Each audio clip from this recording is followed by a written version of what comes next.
Horas, salam sejahtera bagi kita sekalian para sahabat setia pendengar renungan harian Carpe Diem dari HKBP Bumi Anggrek, Resort Bumi Anggrek, Bekasi. Kembali kita bertemu dan kita akan merenungkan firman Tuhan. Kali ini di hari Selasa 25 November 2025. Kiranya di hari ini damai sejahtera Allah yang melampaui segala akal memelihara hati dan pikiranmu di dalam Kristus Tuhan kita. Mari kita memulai perenungan firman Tuhan dengan menyanyikan buku yang di nomor 363 baitnya yang ketiga dan kelima.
Firman Tuhan untuk kita renungkan hari ini adalah yang tertulis dalam Ratapan 1 ayat 20.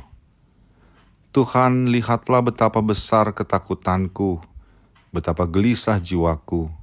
Hatiku terbolak-balik di dalam dadaku, karena sudah melampaui batas aku memberontak. Di luar keturunanku dibinasakan oleh pedang, di dalam rumah oleh penyakit sampar. Demikianlah firman Tuhan. Kitab Ratapan adalah kitab yang berisi tangisan dari Nabi Yeremia dan umat Allah yang mengalami kehancuran oleh karena kekalahan perang dari tentara Asyur. Kitab ini ditulis sebagai tangisan ketika mereka berada di kota Babel. Tangisan demi tangisan tertulis dalam kitab ini, sehingga judulnya pun menjadi Kitab Ratapan. Firman Tuhan hari ini adalah bagian dari suara ratapan Yerusalem yang hancur. Kota yang dulu megah telah menjadi puing dan dipenuhi air mata.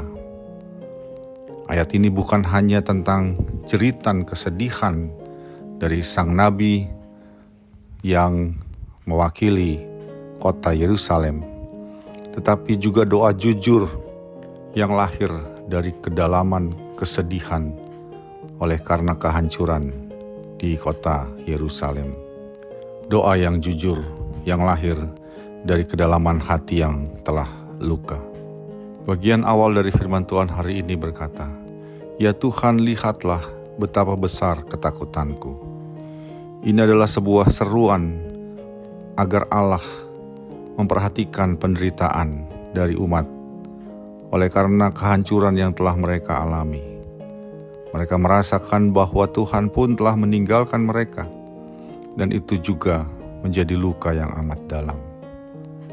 Pada kehidupan kita saat ini, kita juga sering merasakan bahwa kita sendirian, dan bahkan kita merasa Tuhan pun berada jauh dari kita.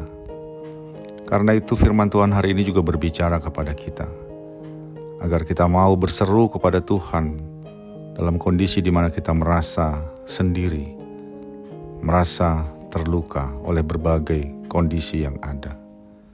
Tuhan, tetaplah Tuhan yang mau melihat dan juga mau mendengar seruan umatnya yang berada dalam kesusahan. Yang kedua dari firman Tuhan hari ini berkata, "Hatiku terbolak-balik di dalam dadaku." Ini menyatakan bahwa kita pun boleh secara jujur menyatakan kepada Allah segala kegelisahan, kecemasan, maupun kepanikan yang ada di dalam diri kita ketika kita menghadapi persoalan-persoalan dalam kehidupan ini. Kita diminta oleh firman Tuhan untuk berbicara jujur kepada Allah tentang apa yang kita rasakan, tentang tekanan mental dan emosional yang kita alami, tentang kegagalan-kegagalan dan rasa malu yang juga mungkin kita rasakan oleh karena apa yang telah terjadi. Tuhan bersedia mendengar segala keluh kesah kita, segala hal yang membuat kita merasakan kecemasan dan kegelisahan. Berikutnya firman Tuhan mengatakan kepada kita hari ini, "Sudah melampaui batas, aku memberontak." Ini adalah seruan dan perkataan jujur dari umat Allah bahwa segala kesusahan yang mereka alami, pembuangan yang terjadi kepada mereka ke kota Babel, adalah karena merekalah yang telah memberontak kepada Allah. Tidak ada mereka menyalahkan pihak lain, tapi mereka mengakui bahwa merekalah yang telah bersalah sehingga mereka menjadi umat yang terbuang. Apa yang mau dikatakan firman Tuhan hari ini kepada kita adalah, baiklah kita juga jujur dalam segala kesalahan yang kita kerjakan di hadapan Allah. Tidak ada gunanya kalau itu memang kesalahan kita menjadi mempersalahkan orang lain. Tuhan menunggu kejujuran kita. Tidak perlu ada topeng dalam diri kita menyembunyikan kesalahan kita di hadapan Allah. Lebih mudah memang kita menyalahkan orang lain daripada mengoreksi diri sendiri. Namun di hadapan Tuhan tidak ada yang tersembunyi. Ketika kita melakukan kesalahan, baiklah secara jujur kita menyatakan bahwa itu karena kesalahan kita. Dan yang terakhir dikatakan oleh firman Tuhan hari ini adalah, "Di luar keturunanku dibinasakan oleh pedang, di dalam rumah oleh penyakit sampar." Ini adalah gambaran dari penderitaan yang secara keseluruhan pada umat Israel. Di luar keturunanku dibinasakan oleh pedang, maksudnya bahwa orang-orang Israel telah dibinasakan oleh para musuh. Sedangkan ketika mereka berada di Yerusalem, di tempat sendiri, penyakit dan kelaparan telah juga membunuh mereka. Oleh karena pemberontakan mereka mengalami kehancuran dan kesusahan yang komplit, luar dan dalam. Dan ini menjadi juga sebuah seruan yang jujur dari umat kepada Allah. Sebagai umat Allah di kota modern yang penuh dengan segala kesibukannya, kita pun merasakan kesusahan di luar dan di dalam. Di luar berupa tekanan hidup, persaingan tidak sehat, krisis ekonomi, persoalan konflik sosial, keamanan dan lain sebagainya. Dan di dalam kita juga merasakan kesusahan itu. pernikahan dari keluarga yang retak, anak-anak yang mulai terluka dan mulai tidak bisa diatur, depresi, dan sebagainya. Semua itu adalah kesusahan yang real kita alami. Dan hari ini Tuhan berkata bahwa Ia melihat penderitaan kita yang sepenuhnya. Sahabat Carpe Diem yang dikasihi Tuhan, akhirnya firman Tuhan hari ini kepada kita mengatakan bahwa Tuhan melihat apa yang terjadi pada diri kita. Tuhan juga mau mendengar seruan dan keluh kesah kita. Tuhan dekat kepada setiap hati yang hancur, seperti yang dikatakan dalam Mazmur 34 ayat 18. Dan inilah kabar baiknya. Ketika kita berseru, Tuhan mendengar dan Dia tidak pernah meninggalkan kita. Selalu tersedia pemulihan yang berasal dari Tuhan. Karena itu, segala keluh kesah kita, penderitaan kita, serukanlah kepada Dia yang mau mendengar, mau melihat, dan mau memulihkan kita. Amin. Marilah kita berdoa. Ya Allah Bapa kami dalam Yesus Kristus, tolonglah kami untuk selalu berjujur di hadapan-Mu dan menyatakan segala keluh kesah kami, sebab kami percaya bahwa Engkau adalah Allah yang melihat, mendengar, dan bersedia memulihkan kami. Dalam Yesus Kristus kami berdoa. Amin. Kasih karunia dari Tuhan kita Yesus Kristus, anugerah dari Allah Bapa kita, dan persekutuan Roh Kudus menyertai engkau sekalian. Amin.